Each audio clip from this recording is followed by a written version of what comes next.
Moving on to our third and final layer, we have the endoderm.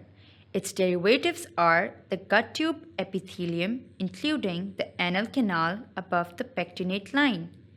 Next, we have most of the urethra.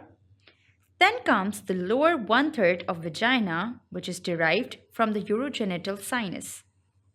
Then we have the luminal epithelial derivatives such as the lungs, the liver, gallbladder, pancreas, eustachian tube, thymus, then the parathyroid gland as well as the thyroid follicular cells and the parafollicular or C cells, which were thought to have been derivatives of the mesoderm until recently.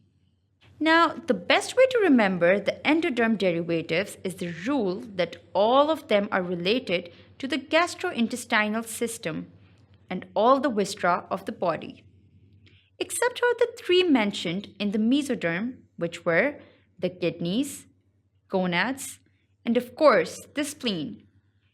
You can remember them by the three letters K, G, S, just to keep them in your mind. Well, that's really all there is to it. So next time you're asked about any derivative of the three germ layers that were the mesoderm, endoderm, and the ectoderm, so you'll exactly know where they came from. For more helpful videos for your medical studies, keep watching sqadia.com.